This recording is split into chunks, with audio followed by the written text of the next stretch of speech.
안녕하세요. 최 선생님 반갑습니다. 가족 관계에서 마음의 상처를 받았어요.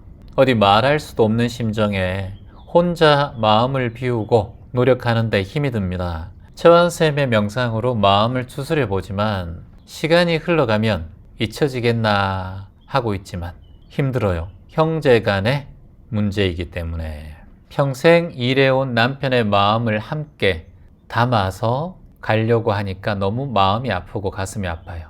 시부모님 다 돌아가시고 가족들의 원망, 누구 하나 위로가 없는 마음, 정말 가족 관계, 형제 관계, 시댁 관계 참 힘듭니다. 마음을 비워야 하는데 어찌해야 할까요? 재환님의 견해 듣고 싶습니다. 가족 간의 갈등과 마음의 상처 혼자 감당하기 힘들다. 시댁의 형제들이 서로 대화하지 않고 오랫동안 서로 희생하면서 살아왔다. 이런 분들 계신가요? 시댁하고 형제간끼리 서로 대화하지 않는. 저는 저희 형제, 자매, 가족들 대화가 없어요. 그러니까 1년에 명절 때 만나는 거 말고는 대화가 없는데 여러분은 어떤가요? 이게 대화가 있어야 되는 게 정상인가요? 대화가 없다고 문제가 있습니까? 꼭 단란해야 되고 통화도 해야 되고 필요할 때마다 소통도 해야 되고 그렇게 해야 되나요? 저는 이번에 어머니 팔순이라서 정말 1년에 한 번 얼굴 볼똥말똥한데 이번에 팔순이라서 한번 봤어요. 명절 때도 제 바빠서 못 내려갈 때 많고 1년에 한 번 얼굴 보기 힘들어요. 여러분 어떻습니까?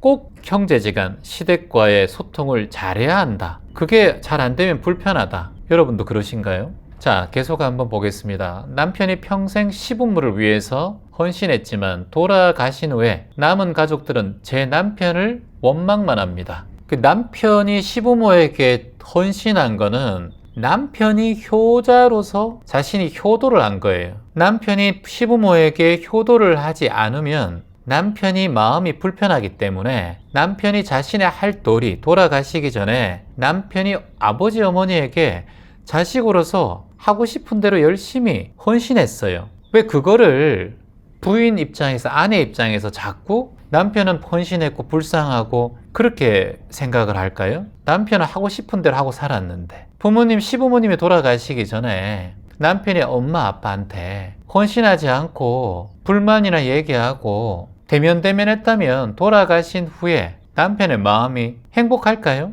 저는 불편하겠어요. 그래서 자신의 마음, 남편의 마음이 불편하지 않게 하기 위해서 어머니, 아버지를 위해서 효도를 한 건데 왜 자꾸 부인이 그거를 마음을 애타게 생각하고 있는 건가요? 이게 본인의 욕심이에요. 제가 말하는 걸 잘 한번 들어보세요. 제가 왜 이렇게 얘기를 하고 있는지. 선생님이 미워서가 아니라 질문자가 어리석기 때문에 제가 말씀드리는 거예요. 남편은 자기 할 일을 한 거예요. 남편이 그렇게 하지 않으면 남편은 불편해요. 그런 사람이에요. 그래서 헌신한 거예요. 그런데 남아있는 시댁 식구들이 내 남편을 원망하고 손가락질한다. 그거는 번외란 말이죠. 그거와 부모님한테 헌신한 거랑 왜 자꾸 연결시켜요? 그게 뭐다? 보상심리라는 거예요. 어리석은 보상심리예요. 착각하고 있다라는 거예요. 남편은 자기 편하고 자기가 하고 싶은 대로 한 건데 그걸 왜 자꾸 헌신했다고 생각하고 모든 사람들이 남편을 알아주기를 바라는 말이에요. 그 얼마나 어리석은 생각이에요. 남편이 잘하든 남편이 불효를 냈든 남편이 효도를 냈든 이쪽 집안 자체는 원래 원망을 하고 서로 싸우는 집안이야. 그 집안 스타일이 그렇단 말이에요. 근데 그게 자꾸 시부모를 위해서 헌신했다는 생각을 거기에 넣지 말란 말이에요. 거기 안에 대입을 하지 마세요. 재원님, 시간이 지나면 괜찮아질까요? 괜찮아지긴 뭘 괜찮아져요? 더 심해지지. 그런 마음 가지고 있으면 더 심해지지. 본인이 지금 착각하고 있는 거예요. 남편의 짐을 본인이 짊어지려고 하는 거예요, 자꾸. 남편은 실질적으로 그렇게 힘든지 아니면 힘들지 않은지 본인만 알지 아내가 잘 몰라요. 한 지붕에 살아도 여러분 배우자의 마음 알아요? 몰라요. 한 지붕에서 자라고 한 지붕에서 키우고 내 배 아파서 난 자식의 마음 알아요? 몰라요? 몰라요. 그건 누가 알아요? 저는 자식을 둘이나 키워봤잖아요. 자식의 마음을 다 알 줄 알았어요. 저도 자식을 안 키워봤으면 어릴 때 아버지 엄마 마음 왜 내 마음 모르지? 나 친구 산 나이스 사고 싶은데 프로스팍스 사고 싶은데 월드콘 입고 싶은데 나이키 정말 신고 싶은데 엄마 왜 내 마음을 모르지? 엄마 내 마음 알잖아. 그렇게 생각했단 말이에요. 근데 내가 자식을 키워보니까 자식의 마음을 한치도 모르겠어요. 요만큼도 손톱도. 제가 마음 공부를 28년 하고 사람의 마음을 좀 본다고 여러분들께 까부러 샀고 이렇게 여러분들께 얘기를 하는데도 자식 마음을 알 수가 없다니까요. 세상의 아픔을 혼자 짊어지려 하지 말라. 나는 가장이야. 저는 지금 가장이고 여러분도 뭐 가장이 자식도 있고 부모도 있어. 내가 부모도 저는 부모님 살아 계시니까 부모님의 그 노후를 좀 책임지고 내 자식들을 좀 잘 케어하고 배우자를 좀 잘 챙기고 다 욕심이에요. 뭘 잘 챙겨. 내 몸도 챙기기 힘들어 죽겠구만. 내 마음도 챙기기 힘든데 무슨 남을 챙겨. 그 욕심이고 집착이. 어디 그리 챙기는 사람이 있어요. 내 몸뚱아리 하나 챙기기도 힘들어요. 내 마음가짐 하나 챙기기도 힘들어요. 그게 인생이에요. 자꾸 오버하지 말아요. 뭘 잘해요. 내 마음 하나 다스리기도 힘든데 눈물 질질 나고 옛날 노래 막 들으면 눈물도 질질 나고 드라마 보면 눈물 질질 나는데 들꽃에 핀 꽃만 봐도 입꼬리가 올라가고 비가 좀 내려도 울먹울먹 하는 게 우리의 마음인데 뭘 누굴 챙기고 그래. 다 욕심이고 집착이에요. 자신이나 잘 살면 돼요. 자꾸 남에게 집착하지 말고 가족을 위해 애쓰려고 하지 말고 따라하세요. 세상에 완벽한 가정은 없다. 가정에 상처 없는 가정 없다. 상처를 자꾸 부정하지 말아요. 상처를 인정해야 돼요. 인정. 남편이 시댁에서 원망을 받고 미움을 받는다. 그걸 자꾸 부정하기 때문에 지금 본인이 힘든 거예요. 부정하니까. 왜 자꾸 부정해요? 남편은 본래 그런 사람이에요. 그런 남편의 성향인데 자꾸 따뜻해야 되고 포근해야 되고 행복해야 되고 인정받아야 된다고 부인이 자꾸 생각하고 있잖아요. 그래서 따라하세요. 남편의 지금 상황을 부정하지 말고 인정하고 놓아주라. 이게 명상이에요. 인정하고 놓아주는 거. 이게 받아들이기와 흘려보내기예요. 그러니까 명상을 하시라는 거예요. 인정하고 놓아주라. 그 인연을 인정하고 놓아주라. 자꾸 돌아가신 시댁 부모를 자꾸 매이지 말고 얽매이지 말고. 왜 자꾸 그 얽매이고 있어? 돌아가신 분들을. 그 망자를 자꾸 뭐 잘했니 못했니 왜 그걸 생각하고 있어요? 그게 지금 본인의 집착이란 말이죠. 남편한테 가서 얘기해요. 여보, 미움받고 원망스러워서 속이 많이 상하지 여보. 나도 속이 상해.